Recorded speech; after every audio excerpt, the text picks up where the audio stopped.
Que peut-on dire de la vie après la mort? Pas grand-chose. Vous serez peut-être un peu déçus de mon intervention. Et dans mon ministère, comme responsable de la diaconie du Var, j'ai aussi en charge la pastorale du deuil. Et c'est dans le cadre de ce ministère que j'étais amené à entendre souvent ces questionnements sur l'au-delà, sur la manière de rester en relation avec nos défunts. Et je voudrais cet après-midi, à la demande du Père Christian, partager quelques-unes de mes convictions que j'essaie de partager à la fois humblement, comme croyant, et puis comme ministre de l'Église catholique, en espérant ne blesser personne, parce que quand on traverse cette question du deuil et qu'on se pose ce genre de questions, c'est toujours des questions qui sont des questions situées. Ce ne sont pas des questions en l'air.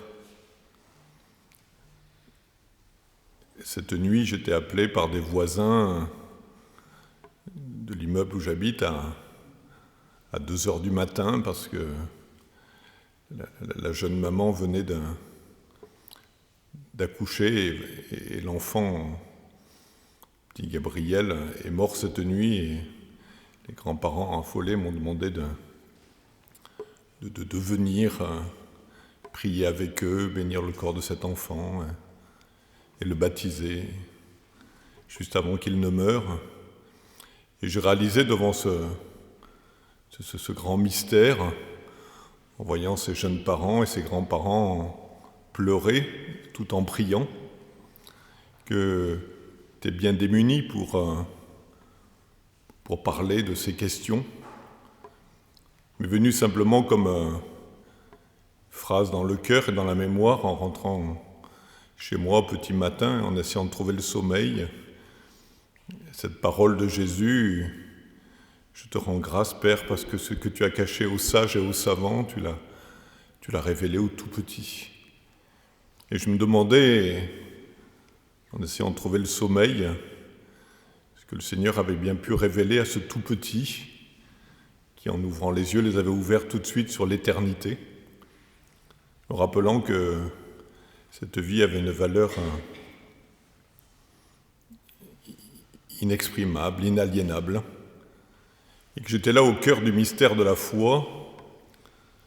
C'est de ce baptême que je célébrais dans la nuit n'était pas un passeport pour le paradis, mais une manière de dire officiellement que cet enfant avait du prix aux yeux de Dieu et que ce qui s'était passé, même si on ne le comprenait pas, était un itinéraire sur notre chemin de foi. La foi, ce n'est pas d'abord une adhésion à des doctrines, à des dogmes, à une idéologie. La foi, c'est d'abord une attitude. Et le bon pape François nous explique que la foi, c'est d'abord un chemin, une mise en route. Et celui qu'on appelait le père des croyants, Abraham, qui est en même temps le père d'une multitude, et plusieurs traditions religieuses se retrouvent aussi dans son héritage. Abraham était d'abord un pèlerin de la confiance. Alors être croyant, aborder ces questions de la vie après la mort, c'est d'abord se poser les uns et les autres comme des pèlerins de la confiance. Des pèlerins de la confiance qui continuent d'avancer sans forcément avoir beaucoup de certitudes. J'aime bien une citation d'un père de l'Église, un certain Grégoire de Nice. C'est pas Nice comme la ville de Nice, mais Nice, N-Y-2-S-E, Grégoire de Nice, qui, lorsqu'il parlait du patriarche Abraham, disait Il ne savait pas très bien où il allait, et c'est pour ça qu'il était sûr d'être sur la bonne route. Il faut reconnaître que quand on est croyant, et quand on est un enfant d'Abraham, on est souvent dans la même attitude intérieure. On ne sait pas très bien où on va, mais on sait qu'on est sur la bonne route. Alors dès que l'on aborde cette question de la vie après la mort, souvent c'est l'imagination et les images qui prennent le dessus. Et cette imagination, qui peut être féconde, est parfois aussi un piège. Et dans toutes les traditions religieuses, on a eu besoin d'avoir des images pour se faire une idée, pour rendre compte de cette espérance, de cette terre promise vers laquelle nous allons sans pouvoir vraiment la décrire. Et j'aimerais cet après-midi avec vous rebalayer quelques-unes de ces images, de ces thèmes que la foi catholique nous propose, tels que le paradis, l'enfer, le purgatoire, la communion des saints, pour voir tout simplement, humblement, ce que ces images veulent nous donner à penser et à prier. Des images qui sont des images pour renouveler notre espérance et notre confiance, et non pas pour nous enfermer dans la culpabilité, la peur ou des attitudes qui nous empêcheraient de vivre. Dès qu'on utilise du langage symbolique, il faut savoir que c'est du langage symbolique. Symbolique, ça ne veut pas dire que c'est faux. Vous savez, le mot symbole, symbolum, c'est un mot grec qui veut dire comme un morceau de bois qui était coupé en deux. Et quand les gens faisaient la course de relais, ils couraient avec un symbole et pour pouvoir le comprendre, il fallait que les deux morceaux soient joints. C'est la même chose avec les images. Si on s'arrête qu'à une partie, une moitié, eh bien on fait des contresens. Le langage symbolique, on y est habitué et spontanément, notre esprit fait le lien. Par exemple, quand on écoute des gens amoureux entre eux, si l'on voit un homme appeler sa chérie mon lapin, on n'imagine pas tout de suite qu'elle a des grandes oreilles et des dents en avant. On comprend tout de suite que c'est un exprès. Et s'il lui dit mon chou, on voit bien qu'elle n'a pas les oreilles. Mais c'est la même chose dans le langage symbolique de la foi. Dès qu'on parle du feu, on parle de l'au-delà, il y a des images qui nous sont données. Et ces images sont comme du langage symbolique pour nous aider à comprendre des choses. Quand on nous parle du paradis comme d'un grand jardin, eh bien c'est une manière de nous dire que c'est un lieu agréable et que finalement on sera plutôt bien surpris. Un lieu où il fera bon vivre, il fera bon aller et venir, mais ça ne nous décrit pas les espèces végétales qu'il y aura dans le paradis. Quand la Bible nous présente le paradis comme un repas de noces ou un banquet, c'est du même langage symbolique pour nous dire que on sera dans une ambiance de convivialité, dans une ambiance de fête, une ambiance de retrouvailles. Vous comprenez que toutes ces images ne sont pas des images pour nous décrire les choses, mais pour nous donner à comprendre et nous donner intuitivement à appréhender ce à quoi nous sommes attendus. Et dans le langage courant, dans le langage ordinaire, de manière spontanée, nous utilisons nous-mêmes le vocabulaire de l'au-delà pour exprimer des choses, des sentiments. On dit « j'étais au 7e ciel ». Quand on a vécu une belle expérience, on se serait cru au paradis. Ce sont des formules que nous avons l'habitude d'utiliser nous-mêmes. Quand une situation est pénible, on dit « c'était vraiment un enfer ». Une façon de dire que le vocabulaire qui est utilisé pour parler de l'au-delà est un vocabulaire symbolique qui est vrai, mais qu'il ne faut pas enfermer de manière, j'allais dire, fondamentaliste dans ce qui nous est dit.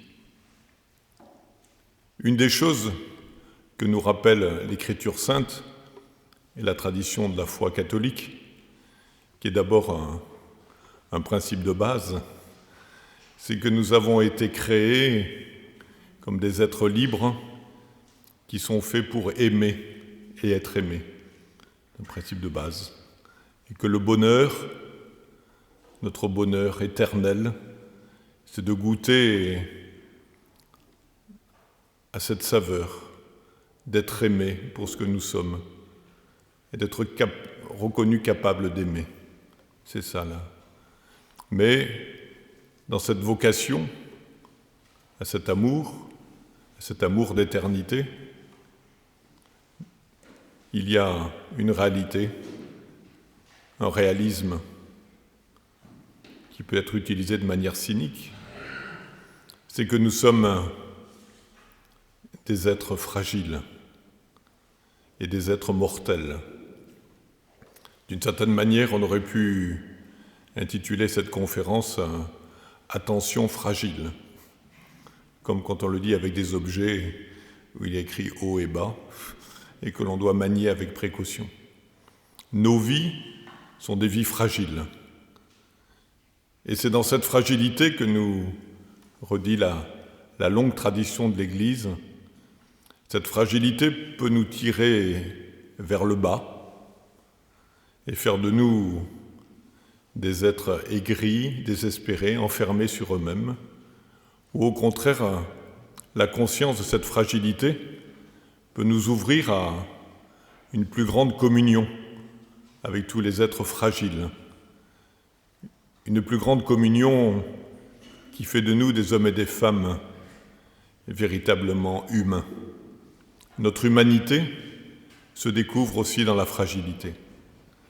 C'est peut-être en ce sens que le message du christianisme a parfois du mal à être audible dans la société actuelle, qui est une société quand même de la performance, de la jeunesse, de la pleine santé, de l'équilibre de vie, où la question de la fragilité peut nous conduire, comme le rappelle le pape François, à rentrer dans une culture du déchet, où l'on considère comme inutile et comme un déchet ce qui n'entre pas dans les codes de cette soi-disant perfection. La tradition chrétienne et la tradition biblique nous rappellent donc ce principe de base, qui est un principe de foi. Nous sommes tous des êtres mortels, mais avec une vocation à l'éternité. Nous ne sommes pas des gens immortels. Nous sommes des êtres mortels avec une vocation à l'éternité. Et cette expérience de la mort dans notre vie nous rend fragiles. Et cette fragilité, nous l'expérimentons dans nos relations, dans notre propre santé, dans l'avance en âge, et de manière vraiment radicale dans l'expérience de la mort. Mais le chemin de foi, ce chemin d'espérance, c'est ce chemin qui nous dit que la mort est d'abord un passage. Et toute la tradition biblique nous le rappelle. Un des textes fondamentaux dans la tradition juive, repris par le christianisme dans la Pâque, c'est cette longue épopée du peuple qui quitte la terre d'esclavage pour aller vers la terre promise. Vous vous rappelez ce passage où l'on raconte que le peuple de Dieu vivait dans une situation d'esclavage et que Moïse l'a aidé à traverser la mer, à traverser le désert pour aller jusqu'à la terre promise. Et toute la tradition, ce passage de la mer a toujours été compris aussi comme le passage de la mort. Passer la mer, c'est comme passer la mort. C'est ce qui nous aide à changer de situation. J'y pensais cette nuit en baptisant ce bébé, de réaliser que sa maman avait la poche des os s'était déchirée dans la matinée, que finalement c'était d'abord les os qui étaient passés, que en rebaptisant ce bébé, il y a, même dans notre naissance à la vie terrestre, avec cette perte des os, nous sommes dans cette longue tradition de la perte des os. Un geste que je rappelle souvent quand je célèbre des obsèques, il faut bénir le cercueil en jetant dessus de l'eau bénite. Je rappelle toujours ce passage de la mer Rouge, ce passage de la naissance. Donc de la même manière qu'à notre naissance, nos mères ont perdu les os, quand un de nos membres, de notre famille ou de nos proches, naît à une vie nouvelle, c'est comme si l'Église perdait les os, et qu'en jetant de l'eau bénite sur ce cercueil, une façon de redire que, de manière symbolique aussi, que cette personne est en train de naître à une vie nouvelle et de vivre le grand passage. Donc ce passage de la Bible qui nous parle de la traversée de la mer et de la traversée du désert et évoque ce que nous ressentons dès que nous posons ces questions de la mort, que nous sommes confrontés au deuil. Passage de la mer qui souvent, malgré la douleur, se fait, mais après la longue traversée du désert. Une longue traversée du désert qui est souvent un endroit où on ne sait plus où l'on en est, où on a l'impression que, du point de vue symbolique, que la terre s'efface sous nos pieds, qu'on ne sait pas où on en est, le ciel nous tombe sur la tête, on est complètement déboussolé. Et on appelle la terre promise ce projet de la vie avec Dieu. Donc notre vie est vraiment un pèlerinage de confiance, un pèlerinage vers cette terre promise à laquelle nous sommes attendus. Le jour où le pape Jean-Paul II a rendu son dernier soupir, il a dit à ceux qui l'entouraient « Laissez-moi rentrer à la maison ». Comme si cette terre promise, ce lieu où nous sommes attendus, c'est en fait notre lieu d'origine. C'est assez étonnant de réaliser que la foi nous fait passer de la terre d'esclavage à la terre promise, et en même temps, c'est le lieu où nous sommes attendus. Pour parler de ce lieu où nous sommes attendus, je vous disais, l'Église et la tradition nous parlent de la lumière, nous parlent de jardin, nous parlent de banquet, nous parlent de vision face à face, nous parlent de cœur à cœur. Tout cela pour dire que les croyants pensent que nous serons tous surpris au-delà de ce que nous pouvons imaginer ou même demander. Il y a dans la pensée chrétienne d'abord un optimisme sur la vie après la mort. Nous sommes faits pour Dieu, nous sommes faits pour vivre pleinement avec lui. Alors quand on se regarde et qu'on voit qui nous sommes, on se rend bien compte que on n'est pas forcément apte à cette communion et à cette vie de sainteté. Alors c'est pour ça que dans la tradition de l'Église, les théologiens, les croyants, au cours de l'histoire, ont pensé à des réalités comme cette réalité que l'on appelle le purgatoire.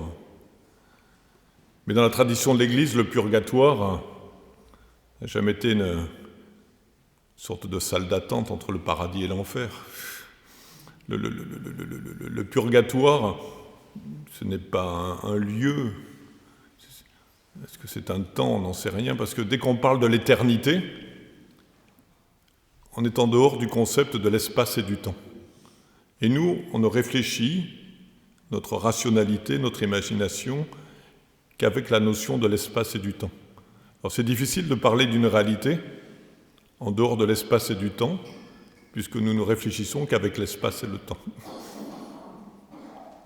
Donc le purgatoire, c'est forcément aussi, comme les oreilles du lapin ou les feuilles de chou, c'est aussi une manière symbolique de nous parler de choses.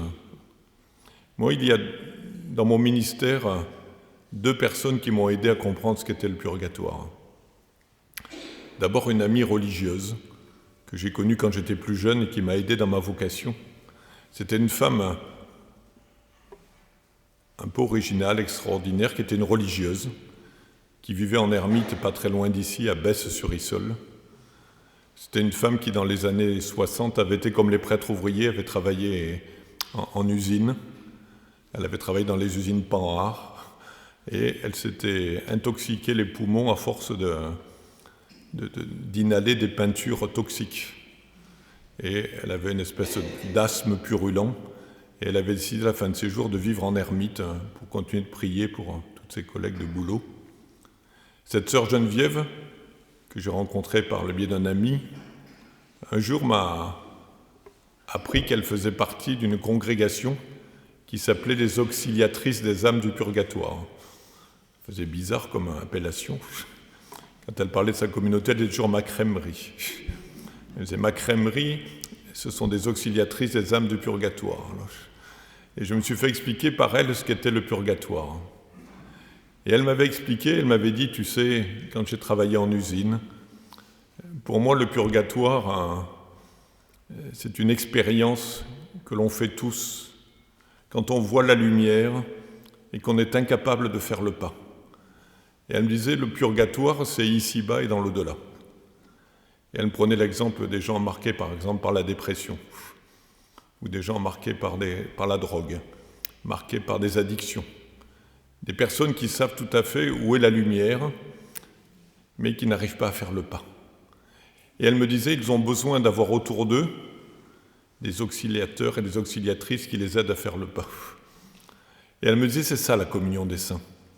Elle me disait, comme auxiliatrice des âmes du purgatoire, j'essaie d'aider ceux qui voient la lumière, qui n'arrivent pas à faire le pas, de les aider. J'ai dit, mais comment tu fais dans ton ermitage ? Elle me dit, vois-tu, quand j'étais jeune, j'avais de la force, je suis allé travailler à l'usine pour vivre la même condition que les autres, pour être de plein pied avec. Elle me dit là, dans mon ermitage, j'avais ces crises d'asthme. Elle me disait, si là où je suis, je baisse la tête, le menton, ça n'est fini de souffrir. Et personne ne s'en rendra compte. On dira que j'ai eu une belle mort comme ermite. Elle me disait, mais à chaque fois que j'ai mes crises d'asthme et que j'ai l'impression d'étouffer, elle dit, j'essaie de rester la tête debout dans mon ermitage pour aider tous ces gens qui vivent le purgatoire en le subissant, de ne pas baisser la tête. Et elle me disait, dans mon ermitage, je continue à prier pour tous ceux qui sont dans les salles d'hôpitaux, dans les mouroirs, tous ceux qui sont dans les salles de torture. Je prie aussi pour ceux qui, dans l'au-delà, réalisent qu'ils n'ont pas vraiment rencontré le Seigneur. Et elle disait, le purgatoire, c'est quelque chose comme ça, dont on n'est pas forcément mais qui nous met en communion les uns avec les autres. Sœur Geneviève m'a aidé à comprendre que, d'une certaine manière, notre plus grand auxiliateur du purgatoire, c'était le Christ lui-même. Et c'est pour ça qu'on dit que la croix est le lieu qui nous sauve. Parce que sur la croix, par deux paroles, tout est accompli. Et puis, Père, pardonne-leur, ils ne savent pas ce qu'ils font. D'une certaine manière, Jésus a tordu le cou à la désespérance, à l'engrenage de la violence, à la surenchère de la méchanceté. Et d'une certaine manière, le purgatoire, ce temps où on n'arrive pas à dire « Père, pardonne-moi », ils ne savent pas ce qu'ils font. C'est ce moment où on n'arrive pas à dire « Tout est accompli ». C'est ce moment où on n'arrive pas à dire « Père, entre tes mains, je remets mon esprit ». Un moment, alors, qui se vit ici-bas, qui se vit à l'heure de la mort, qui se vit dans l'au-delà, tout ça est mystère. Mais il y a en nous une expérience que nous faisons quand nous sommes croyants, à cause de nos fragilités, de nos limites. Nous voyons la lumière, mais nous n'arrivons pas à faire le pas.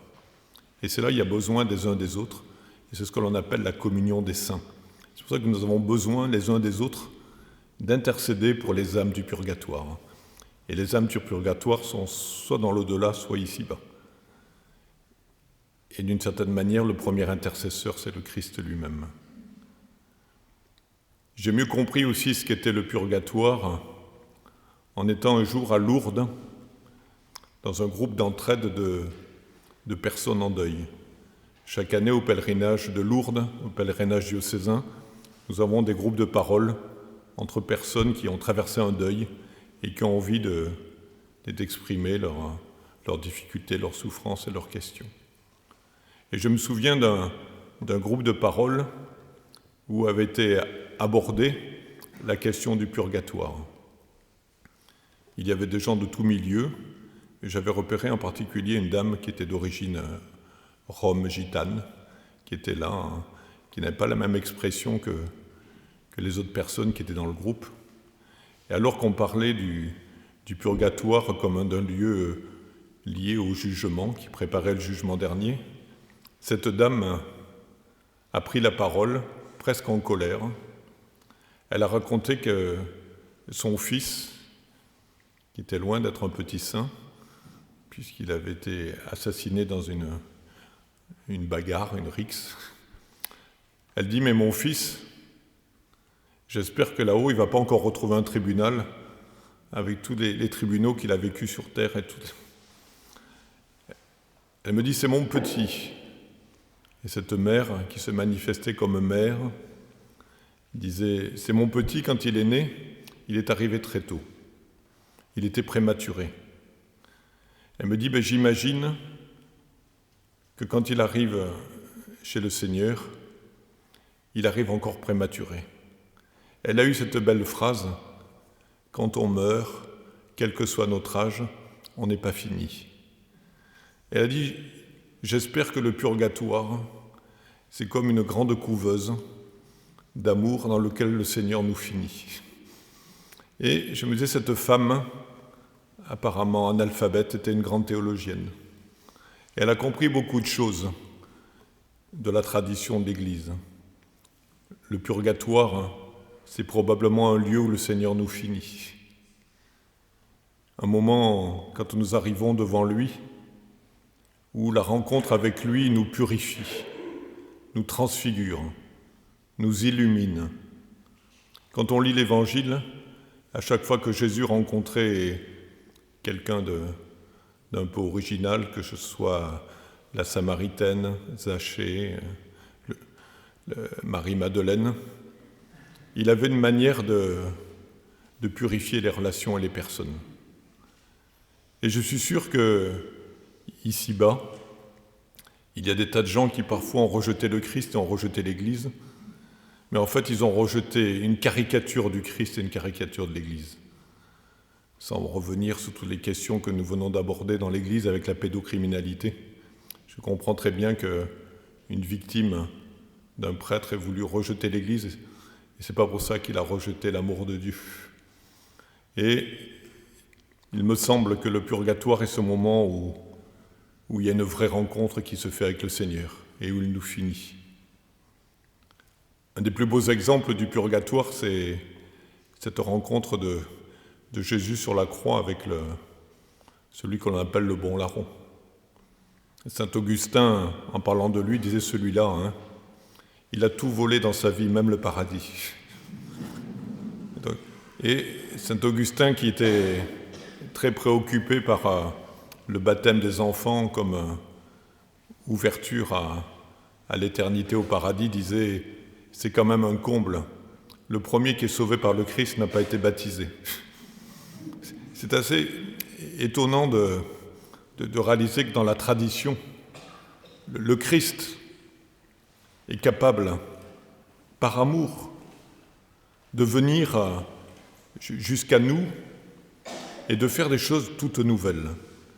Donc cette tradition du purgatoire dans la foi catholique, ce n'est pas une invention pour en rajouter dans la culpabilité et dans les boulets du péché que nous avons sur nous, mais c'est au contraire encore une parole optimiste qui est donnée à tous les pèlerins de la confiance que nous sommes pour nous dire « Ne perdez pas courage, continuez d'espérer dans la toute-puissance de l'amour du Seigneur. Lui seul connaît le secret des cœurs. Et par-delà les frontières de la mort, il peut encore venir à notre rencontre pour nous finir. Lui qui est le maître de l'histoire, le Dieu de toute éternité, est capable, dans l'au-delà, lui qui est même le maître de l'au-delà et de l'invisible, de venir à notre rencontre. Au passage, pour revenir sur les paroles de Jésus sur la croix, à ce larron, il lui dit « Aujourd'hui même, tu seras avec moi dans le paradis ». Et dans d'autres passages de l'Évangile, quand il parle de l'au-delà, il dit « Quand le Fils de l'homme reviendra à la fin des temps ». Ça peut sembler contradictoire de dire est-ce que nos morts sont maintenant déjà dans le paradis ou est-ce qu'il faut attendre le jugement dernier ? C'est un des éléments de la foi par rapport à ce qu'on appelle l'éternité, c'est qu'on est toujours obligé de croire au déjà là et au pas encore. Et le croyant, c'est celui qui tient dans une main le déjà là et le pas encore. Le royaume de Dieu, il est déjà là, mais il n'est pas encore là. Et notre vie de croyant, c'est d'être toujours dans cet entre-deux. Alors, quand on parle de l'éternité, du paradis, de toutes ces choses de l'au-delà, de fait, c'est déjà du déjà là et c'est du pas encore. C'est compliqué à parler du présent. Le présent, qu'est-ce que c'est ? Bien, le présent, c'est ce qu'on est en train de vivre maintenant, mais on peut dire le présent, c'est la journée d'aujourd'hui. Mais en même temps, on est déjà... Ma conférence, elle est déjà dans le passé parce qu'elle a commencé il y a quelques minutes et elle est aussi dans le futur. Voilà. Donc, d'une certaine manière, être croyant et vivre avec nos morts, c'est réaliser que nous rentrons dans une relation qui nous fait accéder à la présence réelle, à ce que c'est réellement présent. Quand on a des défunts, quand on voit les choses autrement. On relit notre vie d'une autre manière. Et d'une certaine manière, penser à l'au-delà, penser à tout ce qui se passe après la mort, c'est surtout une façon de nous inviter à habiter autrement le présent, et être réellement présent dans ce que l'on fait. Dans mon ministère, en tant que pastoral du deuil, je suis très engagé dans tout ce qui est l'action sociale et j'entends souvent des personnes en grande difficulté me dire, en parlant d'un tel, il n'était pas vraiment là, il ne m'a pas vraiment écouté. Donc je pense que cette présence réelle est quelque chose que nos morts nous apprennent. Donc, parler du paradis, parler du purgatoire, ce sont des choses qui nous invitent à regarder l'avenir de manière positive. Vous allez me dire, et alors, et l'enfer ? Eh bien, l'enfer, de fait, c'est une réalité dont parle la tradition, de différentes manières. L'enfer, comme son nom l'indique, c'est le lieu de l'enfermement. L'enfer, c'est, dans la tradition, on l'appelle aussi la géhenne. La géhenne, ça veut dire la décharge.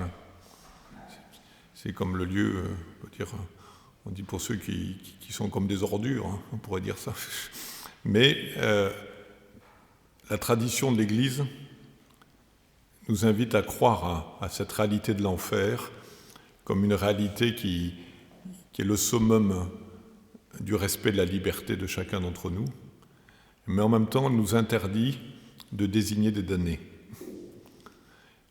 Il n'y a qu'une chose qu'on sait, c'est que dans cet enfer, il y a des anges déchus, des êtres invisibles qui ont refusé le projet de Dieu de croire en l'humanité, le projet de Dieu de faire confiance à l'homme et à la femme. Alors,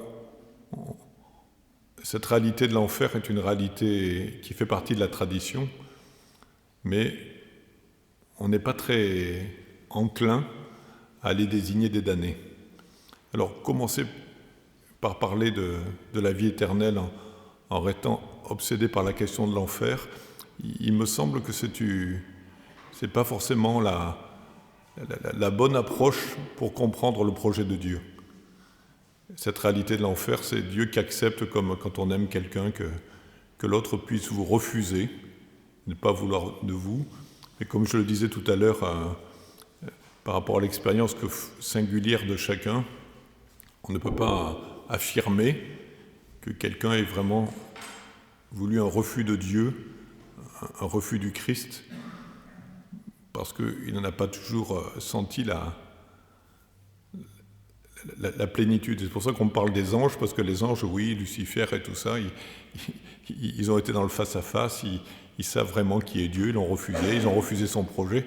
Mais dans l'humanité, on est tous tellement brinque-ballants et tellement inaptes à ces choses de l'éternité que c'est difficile même si dans l'expression on le dit, d'un tel va en enfer, c'est difficile d'affirmer des choses trop péremptoires.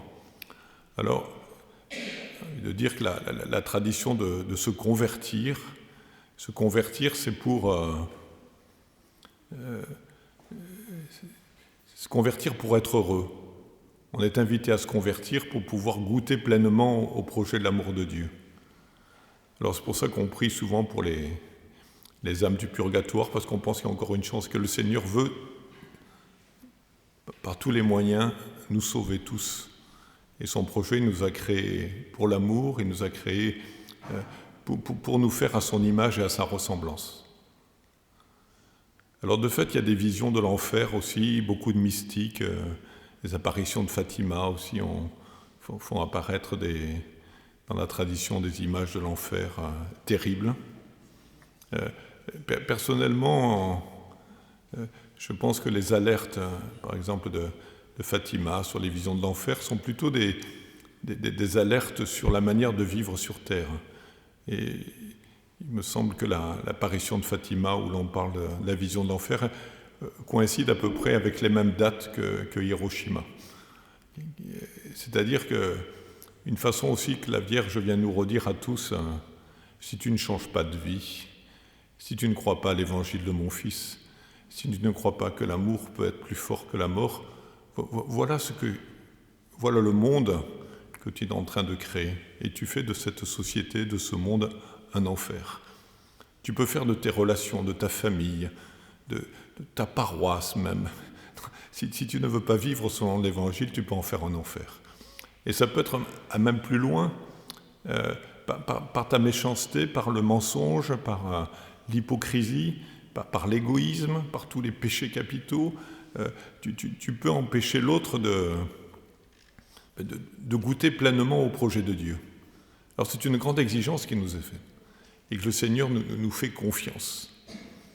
Quand je baptise, on pose avant le baptême la question renoncez-vous au péché? Vous savez, le péché, dans le langage hébraïque, ça a à voir avec le tir à l'arc. Dans le langage hébraïque, quand on a raté la cible et qu'on affirme qu'on a visé juste, c'est ça le péché. C'est pas grave de rater la cible, on peut faire tous des erreurs dans la vie. Ce qui est grave, c'est quand on a raté la cible d'affirmer qu'on a visé juste. C'est une espèce d'entêtement. Par exemple, le mensonge, c'est ça. C'est pour ça qu'il y a des péchés qui sont mortels, ça tue la relation avec soi-même, avec les autres et avec Dieu. Parce qu'on sait pertinemment qu'on a fait faux, mais on affirme qu'on a visé juste. On s'enferme. Voilà. C'est pour ça que dans la tradition de l'Église, il y a cette tradition, en tout cas chez les catholiques, du sacrement du pardon, de la réconciliation, pour se réajuster sans arrêt. Pour se dire, voilà, tu as encore le droit du tir à l'arc. Tu as encore le droit d'essayer. C'est pas grave de rater. Mais surtout, n'affirme pas que tu as visé juste quand tu sais. Voilà. Et donc, viser juste, eh bien, c'est viser d'une certaine manière comme le Seigneur l'a fait. Choisir l'amour, choisir la réconciliation, choisir le pardon. Et parfois, nos défunts ont eu du mal à le vivre eux-mêmes, et ils ont besoin de nous pour que nous puissions l'assumer. Alors souvent on me dit, est-ce qu'on peut communiquer avec nos morts? Bien, dans la tradition de l'Église catholique, on dit que le seul lieu où l'on est en communion pleinement avec nos morts, c'est la prière, et en particulier l'Eucharistie. C'est pour ça que pendant la messe, on a le memento des défunts. Parce que dans ce moment où on commémore et on actualise ce moment important de la croix et de la résurrection, de la Pâque de Jésus, on nomme parfois le nom de nos défunts, parce que d'une certaine manière, on les fait porter par le Seigneur.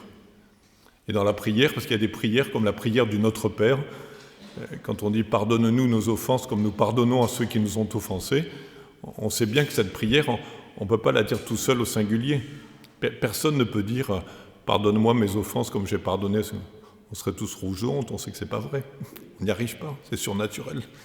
Alors, on a besoin de dire cette prière avec Jésus, parce que quand on l'a dit au pluriel, à nous, c'est qu'on sait qu'il est à côté de nous, et puis on compte sur les frères et les sœurs. Et le fait de dire cette prière ensemble, et on l'a dit aussi pour nos défunts, et avec nos défunts, parce qu'il y a des défunts qui sont partis, qui n'ont pas été capables de pardonner. Donc avec eux, pendant la messe, on dit ce Notre Père, quand on dit que ton règne vienne, qu'il vienne pour nous, qu'il vienne pour nos défunts. Que ta volonté soit faite aussi pour... Ta volonté, c'est ta volonté d'amour, c'est ta volonté de les sauver. Quand on dit cette prière du Notre Père, qui est la prière que Jésus nous a apprise, et qu'on l'a dit au cœur de la messe après avoir commémoré tous nos défunts, vous vous rendez compte combien c'est fort. Et d'une certaine manière, c'est cette prière qui nous met en lien aussi avec nos défunts. Alors, bien sûr, on peut intercéder pour eux, on peut prier pour eux, on peut leur demander leur secours, comme on le fait avec les saints, quand on dit prier pour nous, quand on prie tous les saints, c'est-à-dire il y a quelque chose, comme dans la vision du patriarche Jacob, un lien entre le ciel et la terre. Et ce qu'on fait à la messe, c'est toujours ça, c'est ce lien que les prêtres se mettent dans les diacres, en aube, c'est pour rappeler ce lien entre le ciel et la terre. On vit sans arrêt ce qu'on appelle ce commerce admirable. Il y a un texte ce va-et-vient entre le monde visible et le monde invisible. Mais on le vit de manière communautaire, s'enfermer dans une relation individuelle à vouloir communiquer avec les morts, chercher à faire du spiritisme et tout ça. La tradition de l'Église nous dit que c'est risqué et dangereux. Parce que ça nous met dans des situations qui peuvent aussi nous enfermer sur nous-mêmes et nous empêcher d'avancer sur ce pèlerinage de confiance. Parce que continuer de croire, c'est dire nos défunts, comme le dit le langage courant, ils nous précèdent. Donc ils sont devant nous. Et spontanément, on a toujours tendance à chercher nos défunts dans le passé, dans les souvenirs, en regardant en arrière. Alors que la foi, c'est de dire, ils sont devant nous, ils nous montrent le chemin, ils sont arrivés à bon port, ou presque, mais ils nous montrent le chemin. Donc là, pour y accéder, c'est la prière, et on est dans une phase où souvent pour les aider, un des meilleurs moyens, c'est de pratiquer nous-mêmes le pardon. Le pardon qu'ils n'ont pas arrivé à faire, c'est aussi d'apprendre à pardonner. Je me souviens d'une vieille dame, c'était au début aussi de mon ministère, quand elle parlait de ses défunts, c'était dans le sud-ouest, et dans le sud-ouest, j'entendais toujours qu'elle disait « mon pauvre père, ma pauvre mère, mon pauvre frère », quand elle parlait de ses défunts. Alors un jour, je dis « mais pourquoi vous dites toujours pauvre, pauvre ?» Et elle m'avait répondu « mais je dis pauvre parce qu'ils sont pauvres de l'amour que je n'ai pas pu leur donner, que je n'ai pas eu le temps de leur donner. » Et en discutant, elle me disait « être en deuil, c'est d'une certaine manière avoir de l'amour inemployé. » Donc, et si au moins nos défunts, ça nous fait réaliser tout cela. Et une des manières aussi d'honorer nos défunts, c'est de se donner à ces sources d'amour inemployées, de nous mettre au service des autres, d'être attentifs, d'être présents. Et c'est une façon aussi d'entrer dans la communion des saints. Et tous les gestes de pardon, de réconciliation, de tendresse que nous faisons avec les autres, et on nous le dit dans la liturgie des obsèques, c'est une manière de leur rendre hommage et d'entrer aussi en communion avec eux. Donc oui, on peut communiquer, mais pas n'importe comment. On ne peut pas communiquer de manière captative, en vouloir continuer de faire nos défunts nos choses, c'est-à-dire comme s'ils nous appartenaient toujours, comme si on voulait mettre la main dessus. Mais il faut arriver à entrer dans une relation qui est une relation, on peut dire, plus oblative. On communique avec eux en se donnant, et pas simplement en essayant Mais c'est pas facile, et c'est là où on est dans ce qu'on appelle le changement, dans la conversion. La conversion, c'est le changement de mentalité. Prendre soin de nos défunts, c'est faire advenir aussi les messages du royaume de Dieu, du paradis, dès ici-bas sur cette terre, en ayant un comportement qui le favorise. Mais parfois, c'est difficile. Je me souviens d'une dame, après des obsèques que j'avais célébrées, c'était une dame qui était assez âgée, excusez-moi, moi aussi je commence à prendre de l'âge,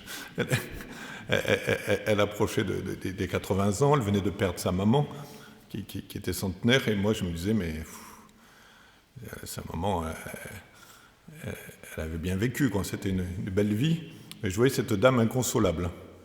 Alors j'étais allé essayer de la consoler. Et alors j'ai eu des mots de consolation qui étaient malheureusement peut-être un peu trop bateaux. Je lui ai dit, ah oui, mais une maman, c'est toujours une maman. Et à ce moment-là, elle s'est raidie, et elle m'a dit, c'est pas pour ça que je pleure. Elle m'a dit, ma mère, elle m'a toujours commandé toute ma vie. Là, elle était malade, je pouvais encore m'occuper d'elle, elle a trouvé le moyen de mourir quand j'étais pas là. Alors, et j'ai senti qu'il y avait des choses difficiles dans la relation de cette fille avec cette maman, et que, d'une certaine manière, le travail de deuil et de prière pour sa maman, ça avait été de l'aider à pardonner à sa maman d'avoir été telle qu'elle était. Et puis en la faisant parler, cette dame, je lui ai demandé comment ça se passait avec ses propres filles. Et elle faisait pareil avec ses filles, ce qu'elle reprochait à sa mère, quoi. Donc, d'une certaine manière, prier pour les défunts, prendre soin de leurs âmes, accueillir l'héritage spirituel que l'on est, pour cette personne, c'était de rentrer dans un processus de pardon. Et ce processus de pardon, c'était d'abord de pardonner à sa mère, qui était morte. Donc des fois, de pardonner à nos défunts d'être partis. Et je vois certains, quand il y a aussi des suicides dans une famille, parfois c'est surhumain de pardonner à quelqu'un. Pourquoi il nous a fait ça? Et c'est aussi parfois de se pardonner à soi-même. Quand il y a un deuil, on a plein de culpabilité. J'aurais dû faire ci, j'ai pas fait ça, et j'ai pas été là. Donc il y a un triple pardon qui est indispensable, dont on ne parle jamais, c'est d'être capable de pardonner à ses défunts, de se pardonner à soi-même, et même de pardonner à Dieu.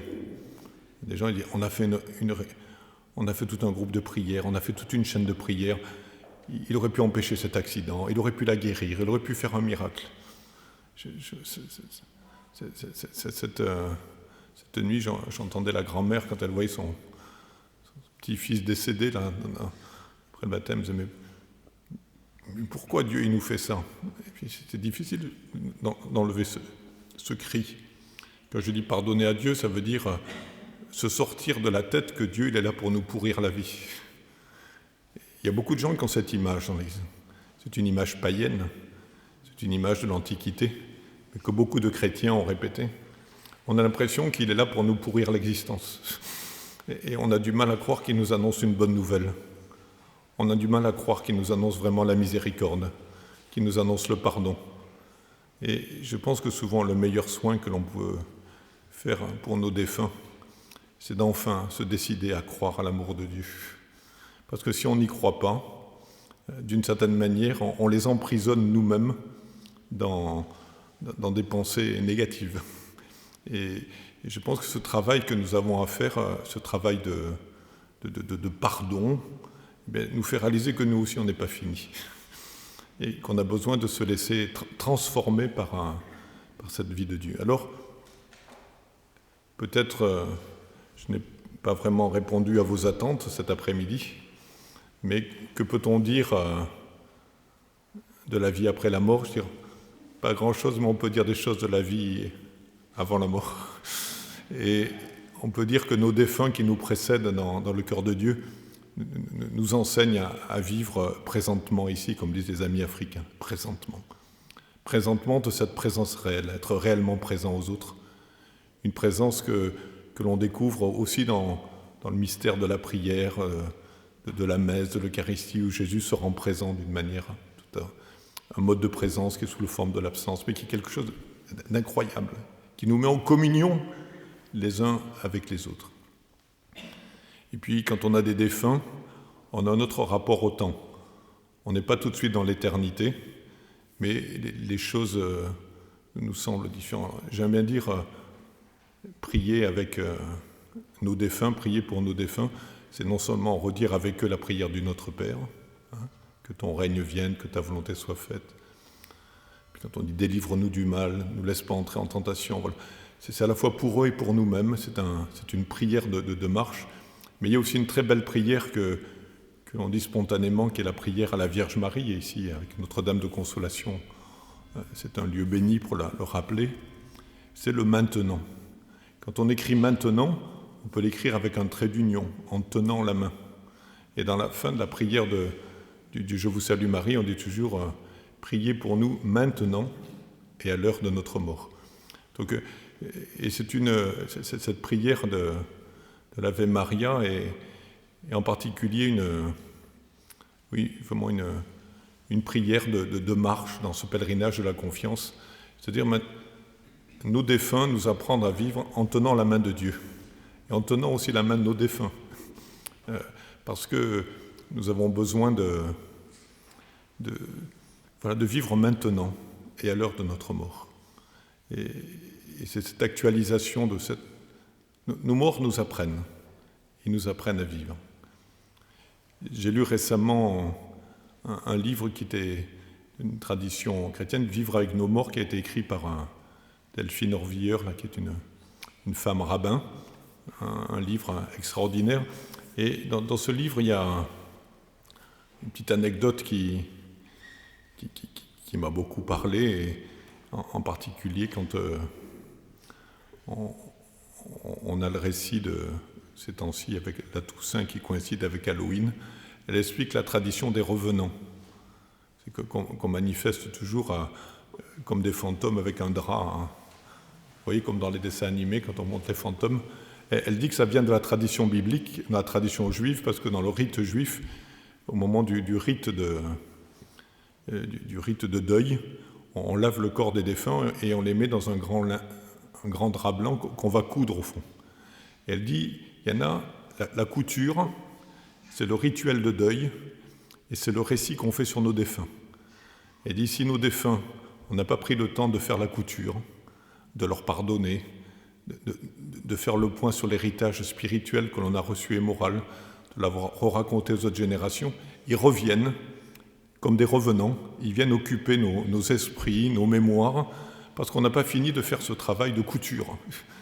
Et quand on connaît l'hébreu, c'est le même mot pour faire la couture qui s'appelle le fil. C'est le fil, c'est ce qui fait des liens entre les personnes. C'est le même mot que la racine qui a donné en français le mot espérance. Donc l'espérance, c'est une vertu qui nous est donnée à la fois pour faire la couture de nos défunts, raconter tout ce qu'ils nous ont appris de beau et de grand. C'est ce qui nous permet de voir le fil de notre existence, de nous sentir liés les uns les autres en communauté visible et invisible, et d'avoir cette certitude qu'il y a devant nous un fil qui ne s'est pas encore totalement déroulé, qui est notre propre avenir, et que cet avenir, de la même manière que nous-mêmes, nous voulons pour ceux que nous aimons, pour nos proches, nos enfants, nous voulons le meilleur pour eux. Nous voudrions leur donner tout l'amour, nous voudrions qu'ils réussissent, de se dire que nous ne sommes pas nous au-dessus du Seigneur et que lui qui nous a créés, il veut aussi le meilleur pour nous. Il est un père, il est une mère, et son rêve, c'est que nous retrouvions ce fil de l'espérance, qui est aussi le fil de la foi, le fil de l'amour. Alors je vous souhaite à tous, à chaque fois que vous posez cette question de qu'est-ce qu'il y a après la mort, peut-on communiquer avec nos défunts, se dire tout simplement, je reprends mon chemin de pèlerin de l'espérance et de la confiance. J'essaie de vivre réellement présent ce que j'ai à vivre chaque instant, et j'essaie de vivre dans le maintenant de Dieu, maintenant et à l'heure de ma mort. Amen.